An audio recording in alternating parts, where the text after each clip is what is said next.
Welcome to YouTube channel YRS class में एक बार फिर से आप सभी लोगों का बहुत बहुत स्वागत है। जैसा कि दोस्तों आपको पता होगा कि 27 फरवरी 2023 को जो आपका यूपी बोर्ड एग्जाम हुआ था, इसमें दोस्तों 824 ईपी कोड का है पेपर, जो कि दोस्तों विज्ञान का है। इसमें दोस्तों इसके पहले के वीडियो मैंने आप लोगों को जितने भी बहुविकल्पी के महत्वपूर्ण प्रश्न थे, उन सभी प्रश्नों को इसके पहले के वीडियो में मैंने अच्छे तरीके से आप लोगों को बता दिया था। अगर आप वो वीडियो नहीं देखें तो नीचे डिस्क्रिप्शन में लिंक दिया गया है, वहां आप उस वीडियो को जाकर देख सकते हैं। अब दोस्तों आज की इस पूरे वीडियो में हम खंड बार अर्थात भौतिक विज्ञान जितने भी 4 नंबर के 6 नंबर के जितने भी महत्वपूर्ण प्रश्न हैं, इस पूरे वीडियो में हम अच्छे तरीके से पढ़ने वाले हैं। अब दोस्तों यहाँ से प्रश्न नंबर 1 कह रहा है, एक अवतल दर्पण से किसी वस्तु का आभासी प्रतिबिंब प्राप्त करने के लिए किरण आरेख बनाइए।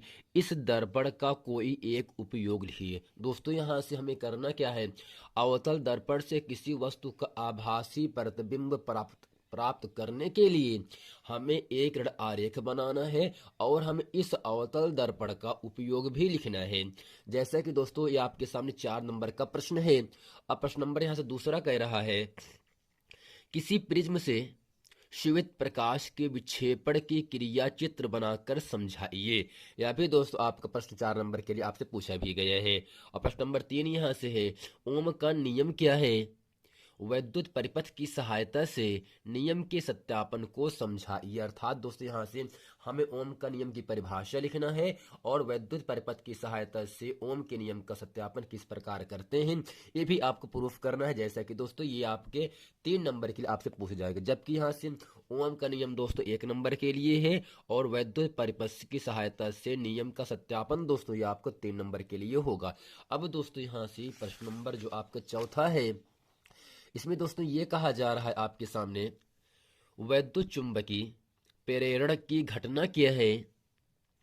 इस घटना से संबंधित फैराडे के प्रयोग को समझाइए। जैसा कि दोस्तों वैद्युत चुंबकीय प्रेरण की घटना जो है ये 2 नंबर के लिए है और इस घटना से संबंधित फैराडे के नियम का जो आपको प्रयोग करना है वह दोस्तों 4 नंबर के लिए आपसे पूछा गया है। दोस्तों इस पूरे वीडियो में भौतिक विज्ञान के अर्थात खंड बाकी प्रश्न नंबर 1, प्रश्न नंबर 2, प्रश्न नंबर 3 और प्रश्न नंबर 4 कि जितने भी प्रश्न हैं उन सभी प्रश्नों को इस पूरे वीडियो में हम अच्छे तरीके से पढ़ने वाले हैं। और दोस्तों हम ये आशा करते हैं कि आप इस पूरे वीडियो में अंत तक हमारे साथ जरूर बने रहेंगे। तो दोस्तों प्रश्न आपके सामने यहाँ से कह रहा है, एक अवतल दर्पण से किसी वस्तु का आभासी प्रतिबिंब प्राप्त करने के लिए किरण आरेख बनाइए और इस दर्पण का कोई एक उपयोग लिखिए। अब दोस्तों करते हैं कि अवतल दर्पण में जो प्रतिबिंब बनता है वह दोस्तों 6 तरीके से बनता है। 1 से लेकर 5 तक दोस्तों आपका वास्तविक और उल्टा प्राप्त होता है प्रतिबिंब, जबकि दोस्तों जब वस्तु अवतल दर्पण में हम दर्पण के ध्रुव मुख्य फोकस के बीच में रखा जाता है तब दोस्तों हमेशा जो आपका प्रतिबिंब प्राप्त होता है सीधा, आभासी और दोस्तों वस्तु से बड़ा प्राप्त होता है। अब दोस्तों करते हैं क्या है, यहाँ से हम एक अवतल दर्पण बना लेते हैं जिसका दोस्तों यहाँ से द्वारक क्या है, यम1 और यम2 दोस्तों दिया गया है।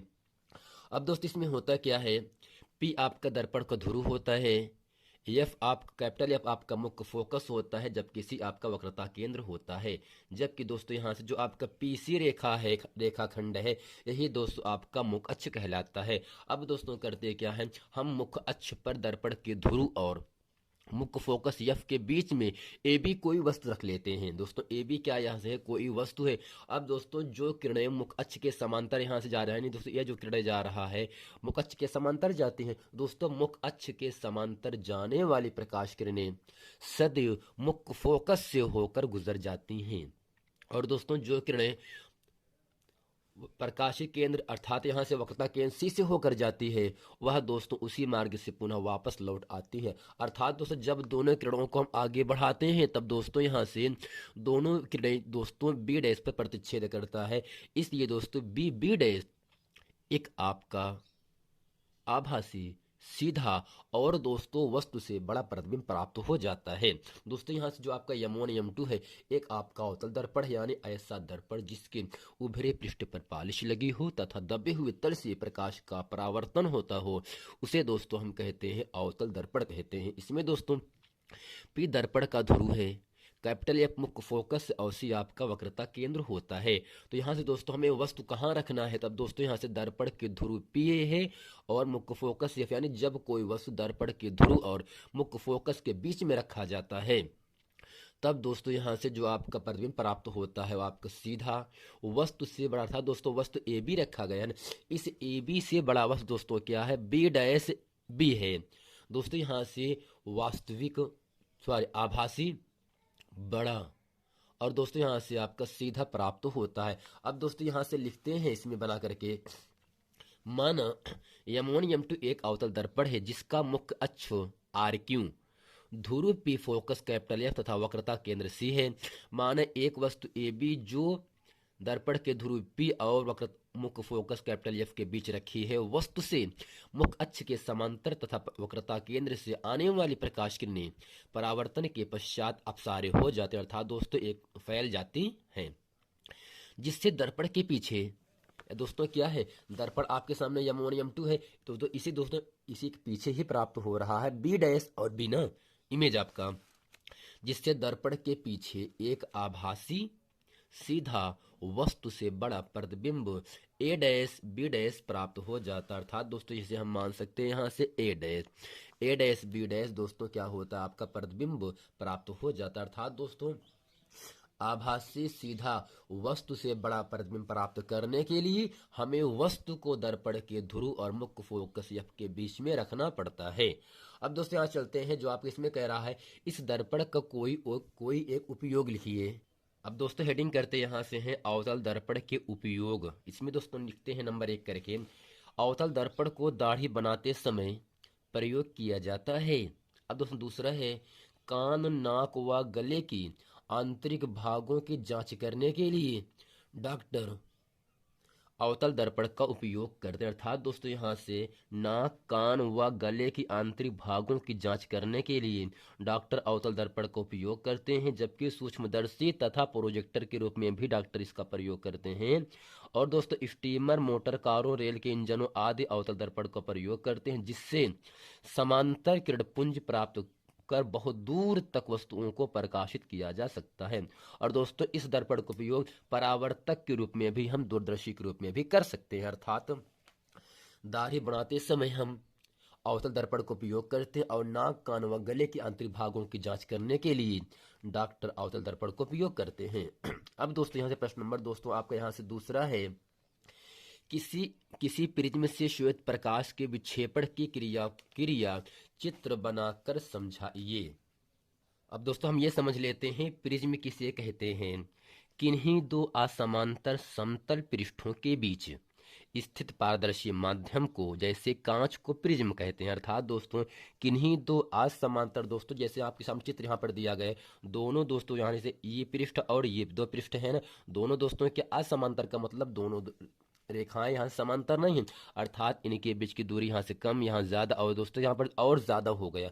तो कहने का मतलब क्या होगा, किन्हीं दो असमांतर समतल पृष्ठों के बीच स्थित पारदर्शी माध्यम जैसे कांच को दोस्तों क्या कहते हैं, प्रिज्म कहते हैं। लेकिन दोस्तों प्रश्न है किसी प्रिज्म से श्वेत प्रकाश के विक्षेपण की क्रिया चित्र बनाकर समझाइए। अब दोस्तों यहाँ से लिखते हैं इसके उत्तर में, जब सूर्य की प्रकाश की संकीर्ण का मतलब पतली प्रकाश पुंज को प्रिज्म की एक फलक पर डाली जाती है तो प्रिज्म के दूसरे पृष्ठ से निर्गत का मतलब दोस्तों इस प्रिज्म से टकराने के बाद जो किरणें बाहर निकलती हैं, निर्गत प्रकाश 7 रंगों में विभाजित हो जाती है, अलग हो जाती है तथा इसी पर्दे पर लेने पर 7 रंगों की एक पट्टी प्राप्त होती है।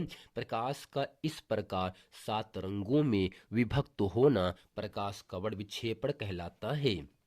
दोस्तों कहने का मतलब क्या होगा, जब किसी प्रिज्म से हम कोई श्वेत प्रकाश डालते हैं तब दोस्तों प्रिज्म के दूसरी ओर अर्थात तो निर्गत जो प्रकाश किरणें होती हैं, यह दोस्तों इस किरणों को हम किसी जब पर्दे पर प्राप्त करते हैं तब दोस्तों यह 7 रंगों में अलग हो जाता है, 7 रंगों में विभाजित हो जाता है, बंट जाता है।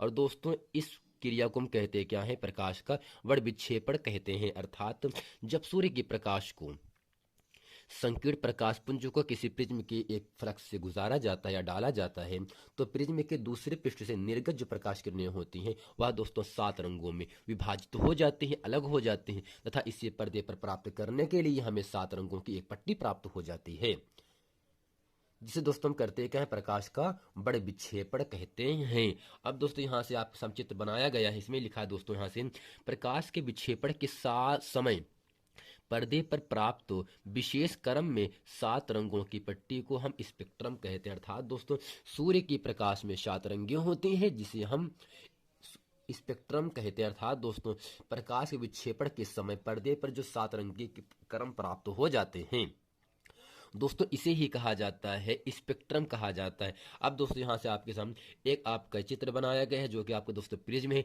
अब दोस्तों इस प्रिज्म के एक फलक से हम प्रकाश डाल रहे हैं, तब दोस्तों टकराने के बाद यानी जो किरणें यहाँ पर निर्गत हुआ है अर्थात इस प्रिज्म से टकराकर बाहर निकल जा रहा है, तब दोस्तों इस पर्दे पर हमें दिख रहा होगा कि 7 रंगों की पट्टी प्राप्त हो गया है ना। यही दोस्तों क्या है, प्रकाश का बड़ विक्षेपण होता है। अर्थात जब सूर्य की प्रकाश को किसी प्रिज्म के एक फलक पर डाला जाता है तो प्रिज्म के दूसरी पृष्ठ पर निर्गत प्रकाश किरणें 7 रंगों में विभाजित हो जाती हैं तथा इसे पर्दे पर प्राप्त करने के लिए 7 रंगों की हमें एक पट्टी प्राप्त होती है जिसे दोस्तों कहा जाता है प्रकाश का बड़ विक्षेपण कहा जाता है। अब दोस्तों यहाँ से आपके सामने लिखेंगे दोस्तों इसमें लिखेंगे श्वेत प्रकाश के विक्षेपण के समय प्राप्त रंगों की एक क्रम होता है जो इस प्रकार नीचे से ऊपर की ओर बैगनी, जामुनी, नीला, हरा, पीला, नारंगी, लाल प्राप्त होता है। तो दोस्तों आशा करते हैं किसी प्रिज्म से श्वेत प्रकाश के विक्षेपण की क्रिया चित्र बनाकर दोस्तों हमने अच्छे तरीके से आप लोगों को समझा दिए। अब दोस्तों चलते हैं प्रश्न नंबर 3 पढ़ते हैं। दोस्तों प्रश्न नंबर 3 कह रहा है ओम का नियम क्या है, विद्युत परिपथ की सहायता से नियम का सत्यापन को समझाइए। अब दोस्तों हेडिंग करते हैं यहाँ से है ओम का नियम। इसमें दोस्तों लिखेंगे यदि किसी चालक की भौतिक अवस्था समान रहे तो चालक में प्रवाहित धारा उसके सिरों